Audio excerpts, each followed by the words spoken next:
All right. Hello, everybody. Welcome to Tricks of the Trade with DM Tozy and GM Maybear. Hey, What up, Neil? We're not just talking much. about Dragon Quest and our love of well, so you're playing 1, 2, and 3. You're gonna go through all of them. I am. I'm in the middle of part two, although I did stop playing part two because I kind of got JRPG'd out and started playing Spider-Man on my Steam Deck. So, I was like, I needed something radically different. But, just spent a DQ, week with no power. DQ3 is really fun. It's really dumb. It's just a dumb. It's great though. It's like the father. It's one of the fathers of all JRPGs. It's like, Yeah. oh, I'm playing. I'm like, oh yeah, I can see why. Yeah, this is cool. I mean, my personal favorite of the Dragon Quests is 4.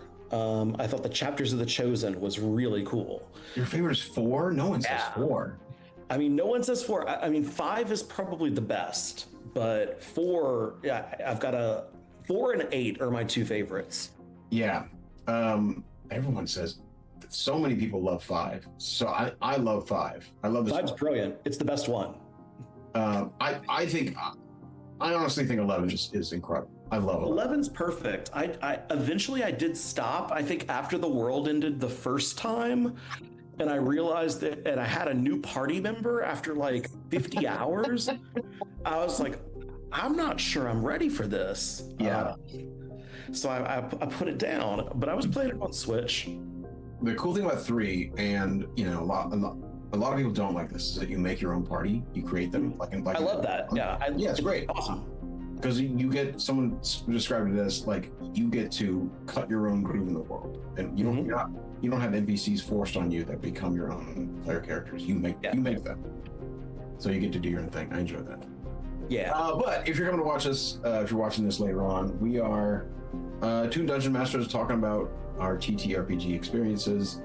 Today we'll be talking about specific dungeons. Neil and I are both. Neil's going to talk more about Tales of the Valiant. And there's one really great intro dungeon that the kobolds did that I want to talk about. But I've also got my copy of Icewind Dale, Rime of the Frost Maiden, and Dungeons of Drakkenheim. So, nice. And I know we both have a lot of fondness for Yawning Portal. Yes, I'll talk about Yawning Portal because I've run it a couple times now for a number of different groups. So Yawning Portal, if you don't know, it came out, at this point 7 or 8 years ago, I think so. And it's it is 1, 2, 3, 4, 5, 6 dungeons. I don't play. It's the Sunless Citadel, levels 1 through 4, the Forge of Fury, levels 4 through 6, the Hidden Shrine of Tamawakan, levels 6 through 8, White Plume Mountain, levels 8 through 9, and then there's something There Be Giants or something like that, and I did not play that one. I don't run it because I think it's too dumb. I just think it's dumb. Is that an adaptation of Studying of the Hill Giant Chief, or like a spirit? You basically there's basically the ordning. There's fights between the giant clans, and you get up there, and I'm sure it can be kind of fun, but it just feels like walls and walls of hit points, and that's kind of it. Which, I'm cool with that. I'm cool with like heavy combat, but it feels like just a heavy combat slog. But it doesn't have to be. You can role play around that. It just doesn't feel like there's a lot to it. And then Dead and Fey, which is a very unique dungeon. That's from levels 9 to 11. That's a very different dungeon because that was a team play dungeon. That's meant for teams of 4 parties in different groups to play their sections of the dungeon and then meet up in the end. Oh, that's cool. So that's its own one. But what's the Tales of the Valiant one that you're talking about? So I really like it. It's their introductory adventure to the system, and it is Caverns of the Spore Lord for 4 to 5 first level characters. I'm gonna tell y'all why I love it. It's basically like The Last of Us. But a D&D adventure. So like you get hired by this Mechanist, because that's their artificer class, Kailana the Shaper, because she wants to find her Modron. Well, but it's not a Modron because Modron is something Wizards of the Coast Stone. So with the IP, the name scratched out, I believe it's called a Axiomatic box. Solodron. Her Solodron. Yes. Oh yeah, that makes sense. Yeah. So they go looking for her little robot, and they run to this town that's got an infection, like a fungus, that apocalyptic fungus that has infected the people. And it just so happens there are three ways the infection presents. As your standard zombie, then your clickers, and then your bloaters from The Last of Us. And eventually you have to go into a cavern of myconids, but they're mycolids, because you can't say that. And it's just a really fun adventure. It's got some like cool inspirations with like obviously the stuff from The Last of Us. It's also got a village to explore, then a cavern system it's mostly it's a non-linear dungeon depending on where you go in, so you can kind of figure out your own way. It's really cool. I like it a lot. Once my current campaign that I'm running in person is over, I got to figure out what we're going to do next. I might do some of these Tales of the Valiant adventures, or I also picked up Mike Shea's newest adventure, the City of Arches. I started for that. That one's pretty good. I need to look. I haven't really looked through it as much, but I've run his Ruins of the Grindel route, which if y'all haven't played that one, that's like, it's designed to teach people how to play D&D. And oh, interesting. So it's like got lots of text for you. It's non-linear. Well, it's stories that are episodic that come up with like one sort of thing where you're in a village underneath a mountain. Interesting. And then for the ones that I know people will have heard of, because they're not quite so obscure. I've run, this is, okay, my blur is on. It's Icewind Dale, Rime of the Frost Maiden. And I gotta say, like, I wanted to like that adventure a lot more than I did. Yeah. No, I know. I'm gonna go through at some point. I started doing it, and then I got the itch to create Mossdale, so I created Mossdale. I just wanted to do something more traditional and fun. I wanted something with joy in it, so I created Mossdale. Because Rhyme doesn't have, the theme is abandonment, loneliness, and despair. It's kind of like inspired by The Thing. You've got this like horror in the Arctic. Like there's some cool stuff, but just the intro adventures are not good. No, they're not well made. They're not well crafted to create a they're not joined. There's no compelling arch between them. It's just tough. You have a lot of work to do. There's a lot of adventures for level 1 through 5. Exactly. But they're not cohesive. They're tied to locations, but the adventure design has assumptions on what towns are starter towns. Yeah. And what towns aren't. And I had to figure that out the hard way when I ran it, because of course my tabletop RPG freaks were like, we want to be from the inbred town that everyone hates in the Drizzt novels. I'm like, oh, of course y'all do. And they're like, yeah, can I be one of the inbred people from the village? I'm like, yes, your PC can be an inbred 10-towner, I guess. But the adventure for that location, it's wildly inappropriate for first level characters. It's got winter elves in it. Yeah. Some of those are, there's just silly. And there's one thing in Rhyme where you basically pick up a bomb, and like if you pick it up, it just explodes you. I'm like, well, what is this? What is this supposed to teach you as a player? It just kills you. It just fucking, you get annihilated by this like sun thing. Yeah, it's got some problems. I have to do a lot of work on it. But some of the ideas are really cool. There's one town where it's really messed up. They're like trying to sacrifice. They're unwittingly acknowledging the fact that they have to sacrifice someone from the town every month or a couple months. They just like push them out into the snow. Yeah. In order to appease Oriel, because she's got a temper. Yeah, I mean, it's. I would be very down to play in it because I've run the beginning parts, but honestly, like I don't really remember much. It's tough. Like the Tough to stuff. do. It's tough to do. You know, I have a desert campaign, and that can be tough because like the desert sucks, and it's the same thing with like a frozen tundra. It's like what sucks. It It sucks, sucks yeah. to be out there. And speaking of frozen tundra, I was affected by the winter storm Fern. Yeah. 5 days, Yeah, and man. you can. I mean, I can look out my window. I'm in North Louisiana. There's ice, multiple inches of ice in our yard. Yeah, And it's bro. been thought like it's been the sun's been shining, it's been above freezing, but yeah, it's this is crazy. That's So, nuts. but, you know, after this, I'm like, okay, I kind of am in the headspace for Icewind Dale. I mean, do it. I try to put like a frozen thing somewhere in all my games, be it like a portal that leads you somewhere or something, just because it's so fun. Like you want to. I mean, I'm inspired always by like FF that always has. There's always a volcano and there's always a frozen hellscape up there, and there's always you just got to throw all the elements. So Yeah. But if it's just the frozen tundra, it's rough. It's rough. You know, a white Christmas is really great, but then 2 weeks of that shit, you're done. Yeah. It can be tough. Well, that's cool, dude. I'm gonna go through like what I love about these Yarn Portal dungeons. Awesome. And I'm going to chime in on a couple. Yeah. It starts with the Sunless Citadel, which I think is a great starter. If you are looking for a dungeon to start your level 1 through 4s, really level 1, it's a great start. Starts off at level 1. It's great.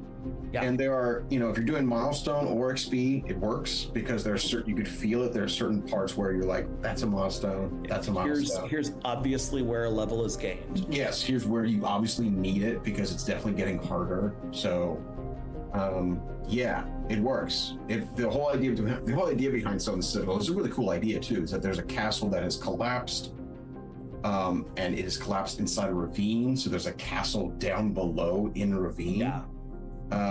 And the entire castle was once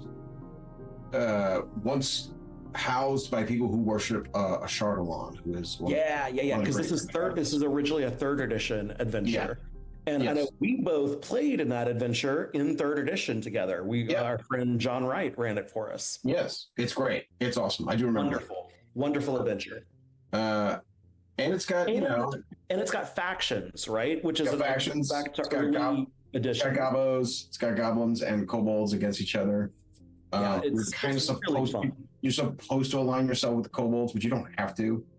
The last time I ran it for a couple people that are on your Discord and a couple of my former students, and they aligned with the goblins. Oh, nice. Nice. Yeah, screw those kobolds. They align with the goblins, and they affected regime change. Nice. There's also one of my favorite spots in Sunless Citadel. There's a goblin meth lab underneath, Yes. which is just great because like the descriptions of it, like not everything's going well. Right. Like the goblins are making their wine, but their wine is really just like bad grapes and piss. That's what their wine is. Yeah. And their meth lab, like it's just bad experiments gone awful. I don't know why. It's really fun. Yeah, I don't know why. Whatever his name, Bella, the mad druid. I don't know why he puts up with these goblins. Yeah, I mean they're, I guess it's like when you're an evil, undeadish creature. You know, you can't be picky about your help. Yeah, because you can't be picked. Yeah. You know, you're gonna get what you get, which is probably why a lot of them deal with skeletons because there's no talk back, and they just do what they're told. Yeah. And they don't make bad meth. Although skeletons are sentient, they have an int of 8. They do have an understand. They understand what's happening to them. That makes it all the worse. Their silent screams can be heard by some. Yeah, like I mean, they're sentient, sapient, whatever you wanna call it. They're aware. That always makes me think of like Walking Dead. Mm-hmm. The first couple of scenes, which are the best. Yeah, and it's the time when he's with his friend. I forget one of his Morgan. He's with he's like Clear. He's holed up with Morgan, and Morgan's wife has turned. She's outside, but she comes back, and Morgan's like, does she remember us? Does she remember how to get inside the house? Because she knows. And she starts fumbling with it. Just fumbling with the door, and that's all you see. But that's all you need. Yeah, there's a sliver of a soul there. Like, it's just that's actually episode 1 of season 1 of Walking Dead. Shit, is that the first episode? The first episode. It's awesome. Yeah. And then Morgan comes back in season 3 and it's awesome. Yeah. And the single best episode since episode 1 is the other one with Morgan. Yeah, he's pretty great. Man, I think all shows should be 6-episode miniseries because they're the best. Like Fear the Walking Dead, the first 6 episodes were great. I enjoyed it. It was great, and then it became meandering. Like, what? Have you seen Black Summer on Netflix? It's a zombie. Yes, that's a great show. Terrific zombies. That's a terrific. That one is a show that, you know, some people use the word plot armor for like a lot of the people in other. Yeah. This one doesn't do that. So there's no plot armor. No. My favorite episode of Black Summer is there's a school. Yeah. And that's all you need to know. A school in the post-apocalypse, and it's as horrifying as you think it is. Yep, it's pretty bad. It's pretty bad. Yeah, they don't pull any punches in Black Summer. It's rough. It's rough. But I really dug it. Anyway, we're talking about Son of the Citadel. Yeah. So Son of the Citadel is great. You should run it, especially if you're like wanting to try being a GM. Like it's a very nice intro adventure because it's got a clear path, right? It's got you start off in the dungeon. You don't start off in the city. So like, it's great for first level characters because it starts in media res. And like at first there are, you know, linear encounters, like against rats, against some traps to kind of teach you the dungeon. The dungeon teaches you the game because this was also the first adventure for D&D 3rd edition. And it had to sort of teach you how to use all of the stuff. Yeah, it's great. I mean, you can start out in Oakhurst, the town nearby. You can get some quests because there are missing adventurers. You can play around with that, but you don't have to. You don't have to. There are missing adventurers, which is kind of it's like there's some definitive side quests. There's some progressively more dangerous villains. It's great. It's just a great good adventure. Yeah. And it's also like there's a linear path you can take through the Son of the Citadel, but there's still a lot of options as to how you approach it. It's how a dungeon should be made. There's a lot of different entrances in it, a lot of entrances and exits. But eventually, you know, there is a main thoroughfare that you can play along with. It's almost like an hourglass that narrow, then it gets wide, then it goes narrow at the end. So it like kind of funnels you through, and it's just well designed. It's good. I think that was Mike Merle's, right? The entire thing? I don't know. I mean, was that adventure Monty Cook? I'm trying to remember who wrote Son of the Citadel. I'll look it up. The internet's right here. Yeah, who wrote some of this? Who wrote some of this? Bruce Cordell. Bruce Cordell. Cordell. When did that one come out? Because all these dungeons from Yawning are from different editions. Yeah. And that was what was that 2000? Let's see. 2000. My God. 2000 was 3rd edition. 3rd edition, yeah. 26 years ago. You're old. Fuck. Bro. Yeah. It's yeah. Yeah. In the year 2000, that's when it was made for 3rd edition. My God. I mean, we're 10 years into 5th edition, right? Like we really are. God damn it. Yeah. I'm there. I can't imagine. When do you think they're going to come out with 6th edition? When do you think it's going to happen? Don't think it's got to be 5-10 years from now, or they could just do another revision like they did. Just keep it going that way. Just so you're basically buying the newest. You're just buying D&D 2030. Yeah, it's possible. They could do that. They could. But yeah, I think they're going to keep it. I don't think they're going to do anything radical like they did from 3rd to 4th. Just because, you know, A lot of people hated it. I loved it. But I was always down with like trying different systems and stuff like that. So the being radically different, I thought was kind of cool. But I suspect they're going to keep the chassis of 5th edition, right? So that all these adventures will stay kind of evergreenish. Yeah. I don't know. I don't know, man. Maybe there isn't the money right now for it. I don't know. Maybe it's just too dangerous right now to take a big swing. I mean, this is the most popular the game has ever been since 1st edition. So it's kind of like, do you really want to risk the golden goose? Yeah. The example I think of course, so I'm a theater historian, but my specialization is professional wrestling.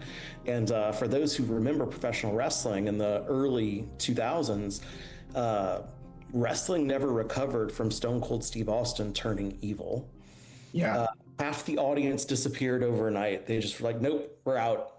No, not my boy. I think that would be the equivalent of going to 6th edition right when, because at this point, everyone is playing 5th edition. If you're playing D&D, just because it's like the books are easy, they're just easy to find. Yep. Yeah. I guess we won't know for a while. What up, Mentat Muse? He says he's currently running Stone Citadel. I just entered the Wormlings room. Nice. I have never had a group of adventurers tackle that room. They're always like, they nope out. They're like, no, we're not dealing with that. No, we don't need to deal with this dragon. Oh, really? Yeah, I've never, in every time I've run this, no one has ever dealt with the Wormling. I'm like waiting for it. I've had people fight it, and it's very dangerous. And I've also had people use an NPC to communicate with it. I've also had people just animal handling, check it, work it, and do it. I've had all sorts of things. It's very dangerous. It's rough. Super fun adventure. I mean, it feels like because the Wormling room is you walk into, you're trying to find this white dragon Wormling because the kobolds they need it. That's their god. Yeah, and Maybe so God. You walk into a room one time and you just see like a demolished room, but peering out from under one of the tables is a fucking white dragon Wormling, and it feels like coming into a room where there's a wild cat.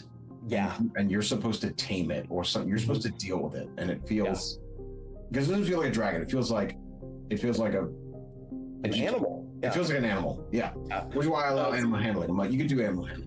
Yeah, I would love for when I run this to have someone tackle the Wormling, just because I'm always excited. But they're like, it's sort of like, I don't know, just that episode of South Park where finally the boys get fed up and they start playing laundromat in the basement, and the last couple minutes of the episode is them just pretending to be a laundromat.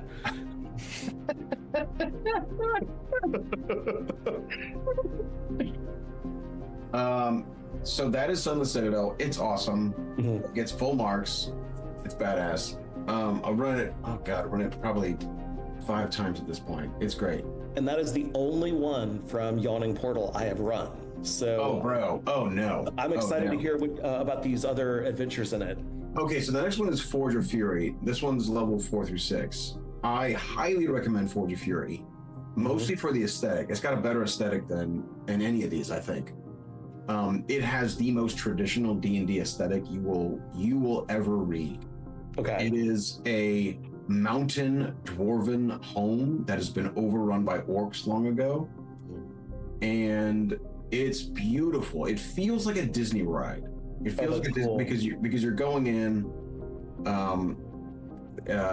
It's a dwarven stronghold now overrun by orcs. You fight through the orcs on the top level.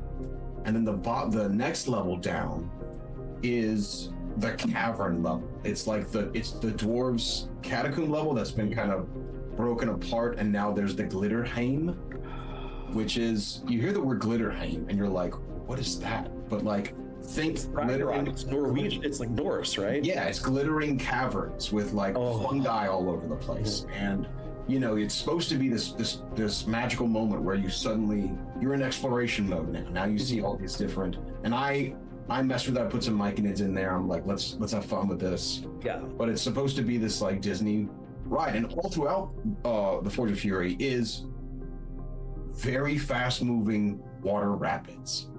So there's the added imagery of, again, that Disney imagery of like rapids that are very dangerous. You don't want to jump in there because they will take you down to the bottom of the dungeon, which you don't want to go to because there is a black dragon down below. So it goes orcs in the dwarven stronghold at the top. Then we go into the caves with troglodytes and in the Glitterhame with all the things there, and like Grix on troglodytes. Yeah, oh, that's awesome. Stinky troglodytes. And then below that is the forge. The forge has been overtaken by Dwerger, so there are Dwerger who have overtaken the forge, and they worship or pay homage to. Below that, there's where the river basin is. That's where the black dragon is. That's where the queen is. Oh, that's cool. So the Dwerger kind of have taken over the forge, and they pay the dragon to basically not eat them, and instead guard the entirety of the Forge of Fury. It's great. It's a fantastic, really cool. Fantastic dungeon. It's fantastic. I almost recommend that one even more than Son of the Citadel. In terms of like how much fun I'm having out of all these dungeons, I'd say I'm having the most fun in Forge of Fury. Okay. It's great. It's very traditional D&D. There are a couple spots in it where I'm like, okay, this is old school design, where there's a lot of rooms. There's a lot of 70s idea. In the 60s and 70s, they made a lot of dungeons where they thought, well, these are ruins, so they shouldn't have anything in them. Yeah. And where that's, it's great to have negative space in your dungeons. Yeah. But it is also, you should also remember this is heroic fantasy, and a lot of that gets real quick. So there's a lot of dungeons where there's a lot of dungeon rooms where there's like a 10% chance that you find a gem worth 10 gold. And that is it. That's the only thing in the room. So that's not what contemporary players want. No, it really isn't. No. In my experience, they don't want that. No, they want things. They want something. Give them fucking something. Like I really wanted to play in a game of Keep on the Borderlands, and man, nobody wants to play. I was like, yeah, let's use a retro clone. Let's do first edition Keep on the Borderlands. The GM got through one session. He was like, no one wants this but you, Neil. I have one player who wants Caves of Chaos, Keep on the Borderlands. One player who wants it. And look, you can do it. I mean, that's a huge faction run. And there's so many. I mean, Caves of Chaos is just like, it literally is that. It's a bunch of caves with a bunch of different factions. Yeah. What do you say? What's he say? Have you continued the Ashardalon campaign adventure path, or only run what's in the Arden Portal? I have not done the Ashardalon campaign adventure path. That sounds really rad. We went through the Ashardalon adventure path in 3rd edition, though. Oh, that's what good. John ran it through the big dungeons for us. So yeah, that's. I guess because if you remember, the last fight was against Ashardalon. Oh fuck, was it? It's been so long, bro. And I remember our friend Luke's character, he switched characters, but his original character had blood that was Ashardalon's bane, so we put his corpse in the bag of holding, and right before the fight with Ashardalon, we all dipped our weapons in his blood. Fuck. And as did Luke's new character, which was a monk, so he punched his old character to get his old character's blood on his knuckles. Yeah, it makes sense to me too. I have not played it, Mentat Muse, but it does sound rad. Mm-hmm. Yeah, so that's Forge of Fury. Highly recommend it. It is a Disney ride full of. It's just a big soundscape. Like it pays attention to exploration, which I always think, like, if you have the 3 pillars are social, combat, and exploration. Mm-hmm. And social combat are always button heads, like, hey man, it's my turn. And exploration is like the mom who's like, you're both pretty, let's make an adventure. Exploration is the kind of it's ignored a lot, and I'm like, don't ignore it. It's the hardest to run, I think. It is, yeah, it can be, but Forge of Fury does so much of the heavy lifting because the vibe check is so strong in Forge of Fury. I highly recommend it. It's the way I try to do exploration now is I keep buying these books of like lists of like randomization tables and stuff. So I just picked up a God, what's it called? It's a Facebook ad for like the game night necessary, and it's just a book. It's like of tables, just Yeah. tables, like Yes. 10 things if you pick a random person's pocket, stuff like that. That Yes. just like, okay, that's pretty cool. Yeah. But that's how I try to do exploration now. Is I try to be surprised as well, right? Because Yeah. that's the thing. You can't plan so much that there's never any surprises in the exploration part, right? Yep. Like to me, you kind of have to make shit up. Yeah. And what I've done for Mossdale, I realized like halfway through the first go at it, I was like, no, I need an exploration table, because I was like, I don't want to do random enemies. I just don't want to do it. Yeah. But I was like, no, I need something to fill this. There needs to be something between. And so I created an exploration table. And the best thing I did was create so much that it surprised me, because I forgot what I'd made. And I forgot what I'd pulled from different random tables. And I just created a huge database of like random shit that can happen. That's awesome. And yeah. I would just scratch it off each time something random happens, so that I don't repeat things. And that would be the way to go. Yep.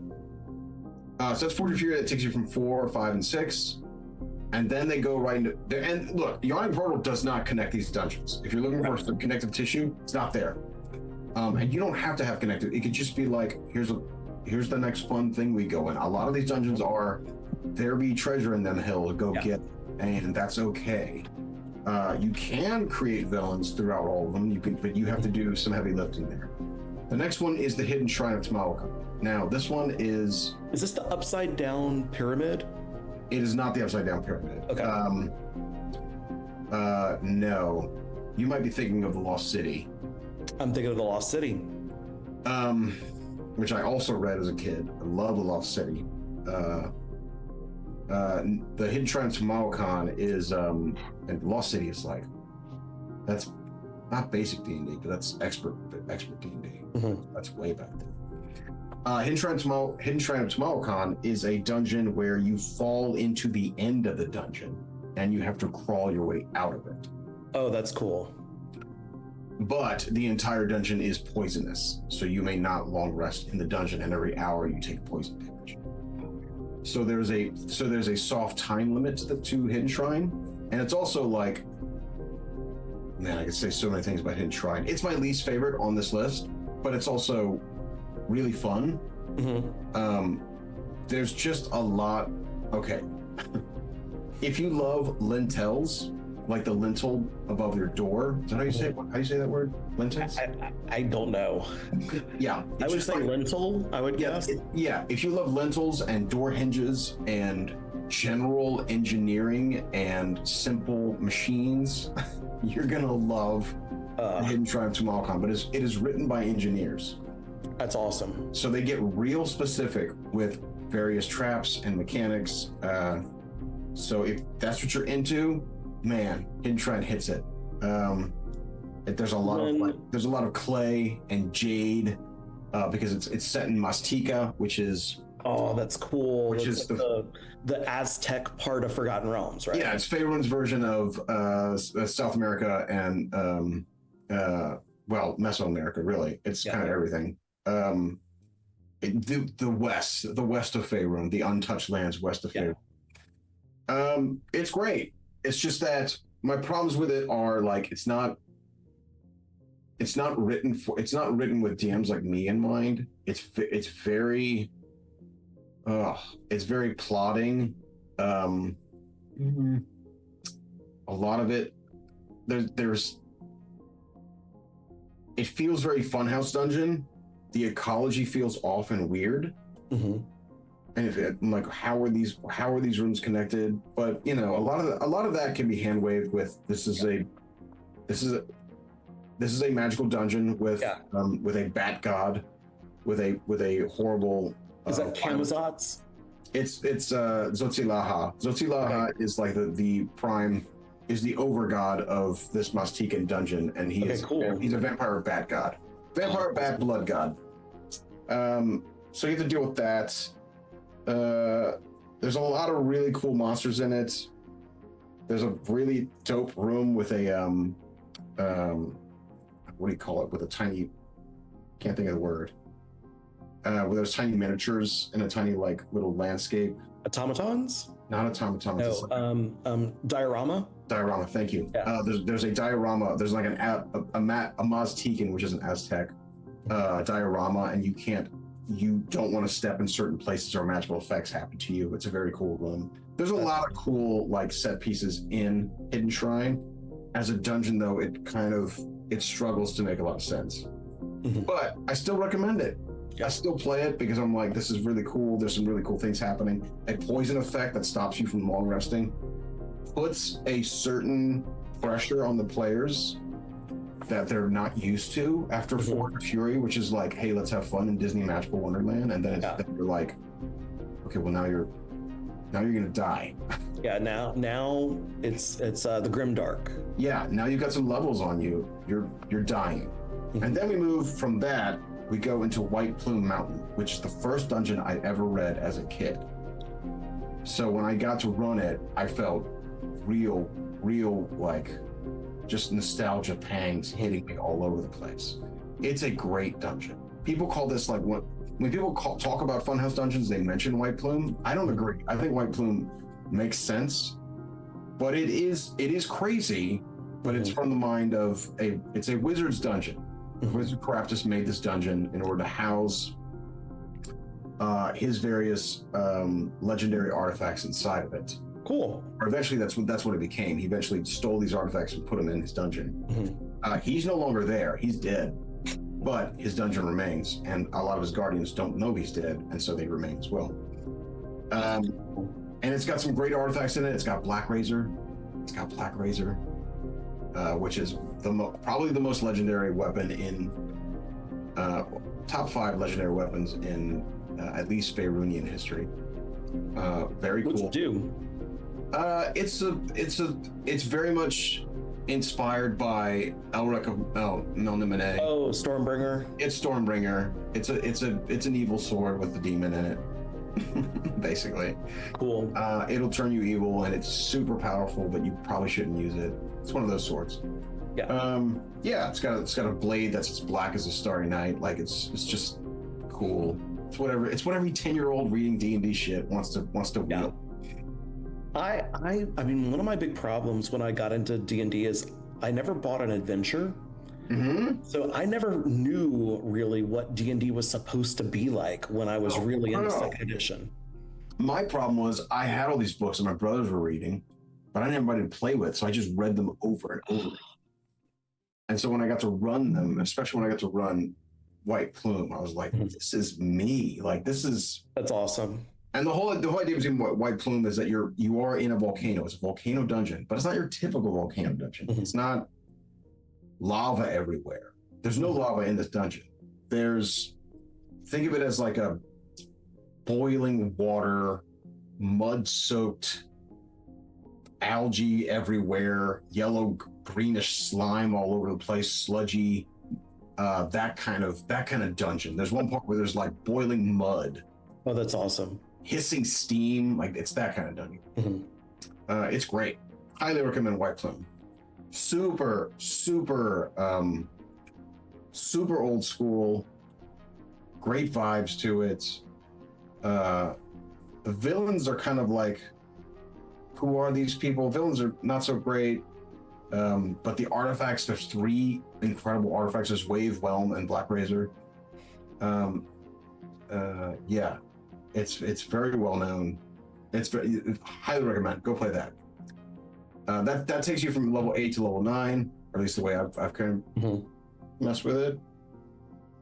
And then there's Dead and Thay. And Dead and Thay is, like I said, a wild dungeon where it's supposed to be an adventure play, or a multi-team adventure play, but I've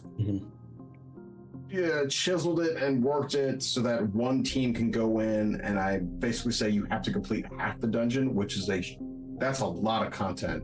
Completing all the dungeon, like this is one of those dungeons where if you pull up an image of Dead and Thay of the dungeon, I forget what it's called. I forget what the dungeon's actually called. Doom Vault. The Doom Vault. Doom Vault. If you pull in a map of the Doom Vault, it's insane. It's too big. But you don't have to do it all.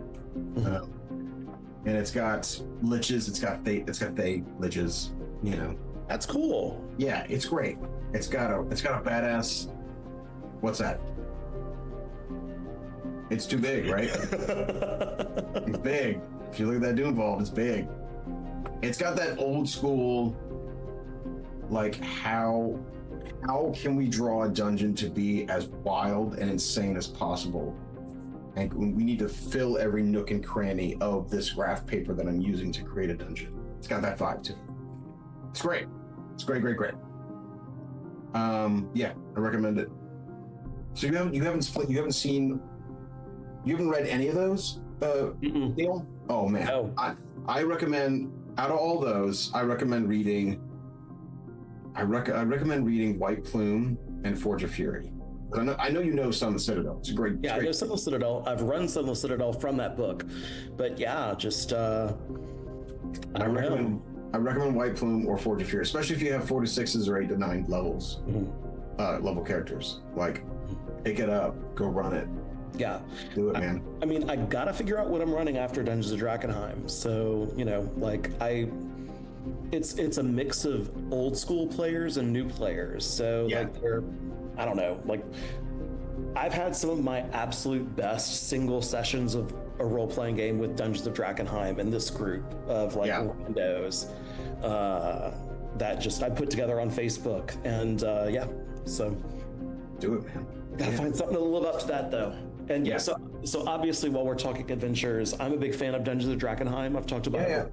It's very good. Yeah, dude. What do you enjoy about it? Like, we'll talk about the setting, because it's a campaign setting. So it's basically a campaign setting that's supposed to be like a mega dungeon, but it's not really a mega dungeon. What it really is a series of episodic location-based adventures.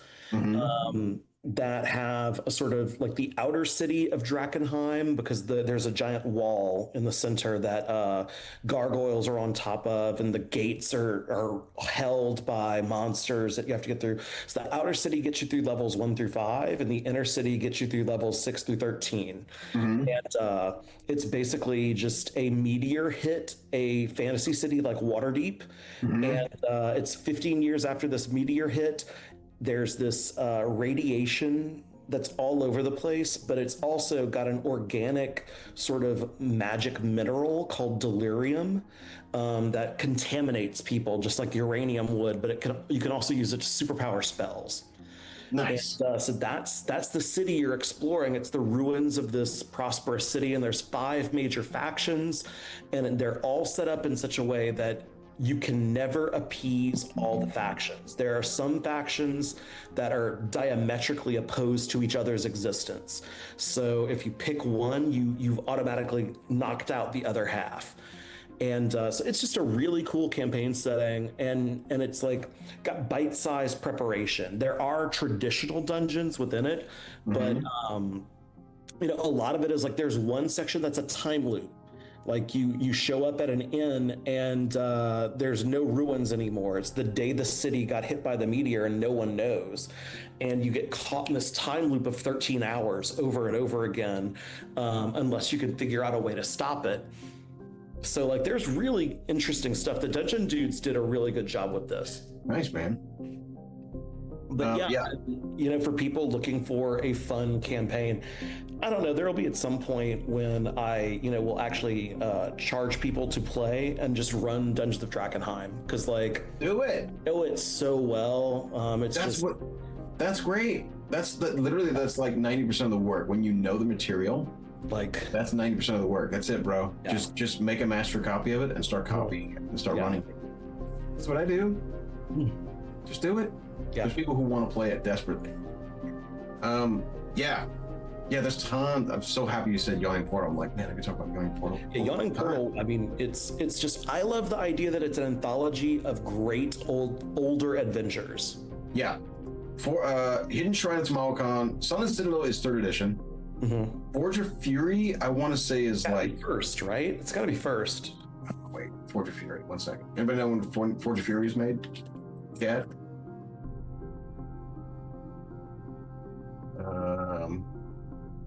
No, 3rd edition. Forge of Fury is 3rd edition. Richard Baker. Yep. Huh. Yep. That's really cool. It's got the cover of them fighting the Black Dragon. Yeah, it's great. And then, so Sunless and Forge are both 3rd edition. Hidden Shrine is old. Hidden Shrine, I want to say, is like 2nd edition. That's got to be like, I think Hidden Shrine would be older than 2nd. I think it might be expert rules. Like it came out. I was gonna say it's got to be like expert or basic. Yeah, it's real old.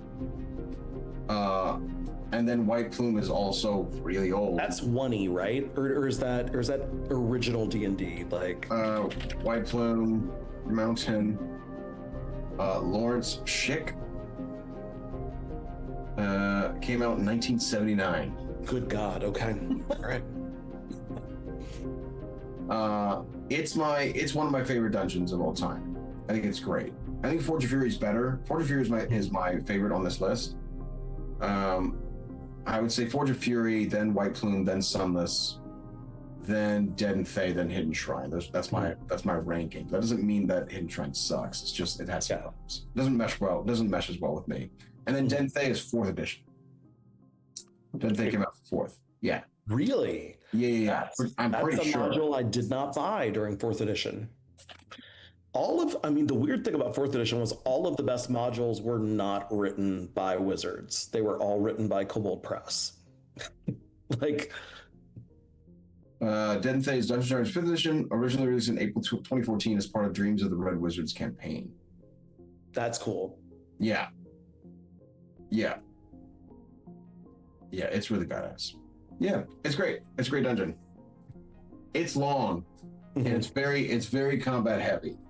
I will say that. Dead and Fey has sort of the problem with the whatever giants among the giants or whatever that. It's very, very combat heavy. Because it's meant to be played tournament style, where it's just like we can't deal too much with role playing, but you can absolutely put a lot of role playing into it. It's just you're dealing with Thavian wizards who probably don't want nothing more to do with you than to kill you and raise you as undead servants. Yeah. But you can play it however you want. You know, I'm so happy they made the Thavians the bad guys in the D&D movie. And then Trey asked me, he's like, "Who's they?" I'm like, "Well," I was like, "Well, Trey, we had this thing called the Cold War. Yeah, we needed a villain in our D&D headspace in the 60s and 70s, so we decided to put Russia into it. And they're the Red Wizards of Thay. Red Wizards of Thay, yes. Who want to make you their slaves. They're communist slaves. That's what that was about. That's who we were fighting. I knew about all this stuff because I was obsessed with the D&D novels during 2nd edition. Because like, Mike and I are from the same area of like South Louisiana, where there's just like not a lot of great stuff.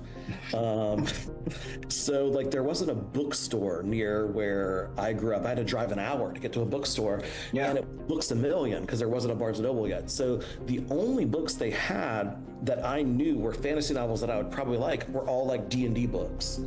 So I just buy them and read them over and over. Man. And so like that's how most of these worlds and stuff are. Since I was kind of like you, I couldn't really get a group going until like I got to college. Yeah, no, neither me.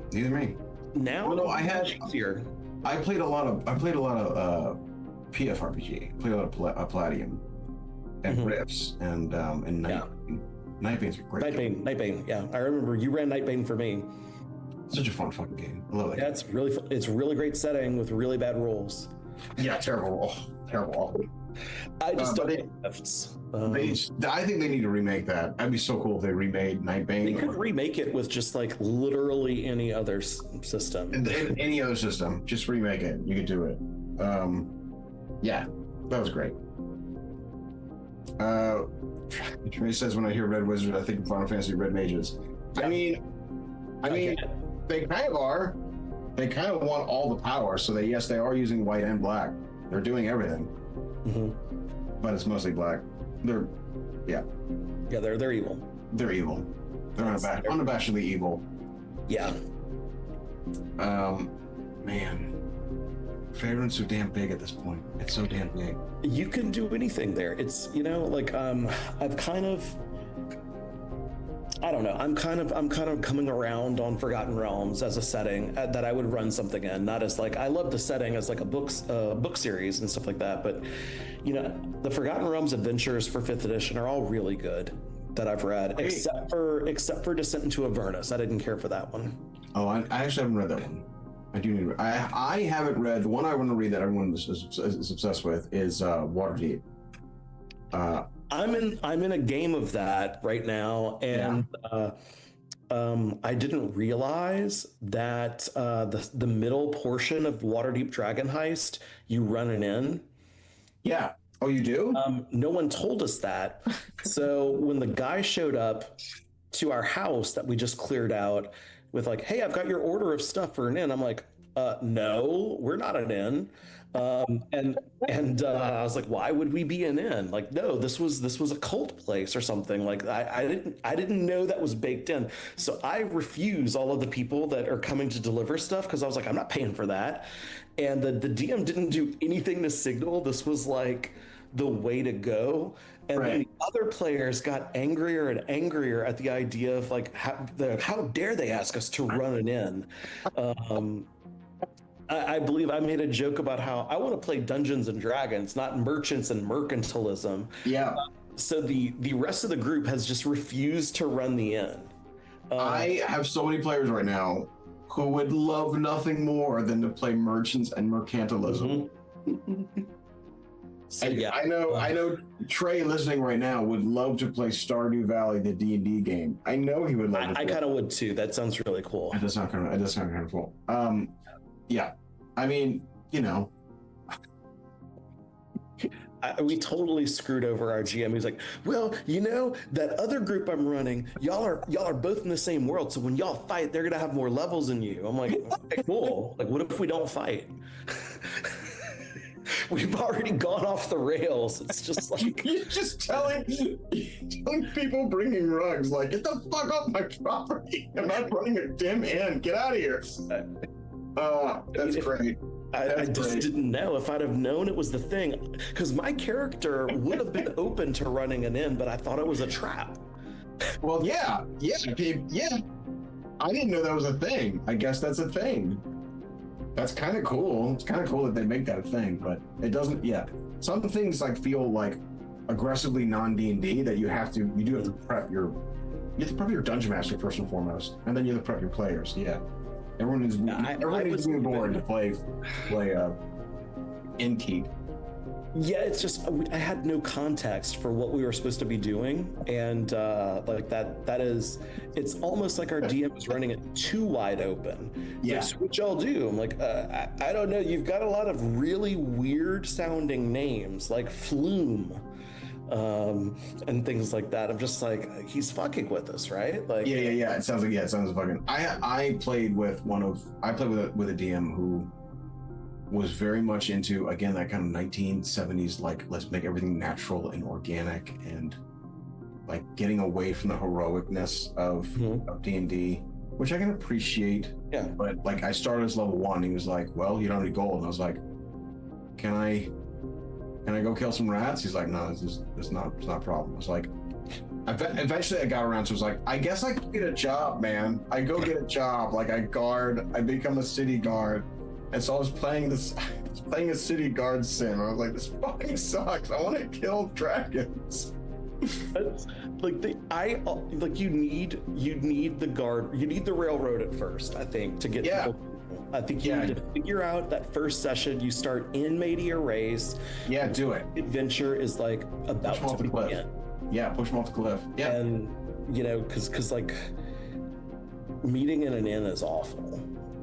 Yeah, unless you burn the inn down. If you meet an inn and then you burn it down, and then you have people who are burning it down. That's I played in the camp. I played in the game with that, and I was like, this is a good way to do it. Just have the barbarians, come with torches and they're burning it down, and you have to fight against them right away. That'll forge your bonds with the other classes, with the other players. Like, there you go. Just burn it down. Oh, that's good stuff. Yeah, that's good stuff. Cool. All right. Well, we'll keep doing this every other week. We're gonna sit here and chat about dungeons or whatever the hell we want to. Yeah. Thanks for watching, everybody. Very much appreciate it. That is sort of how my stuff art. Yeah, it is. That is how my stuff starts. Yep. You're starting a really bad in, but it's already been. Well, I don't want to ruin anything, but it's dangerous right away. That's cool. We're gonna raid Falkor the Book Dragon, and then yeah, cool. Thanks everybody for watching. I appreciate that. We'll see you next time. Thanks, Meta. Peace out.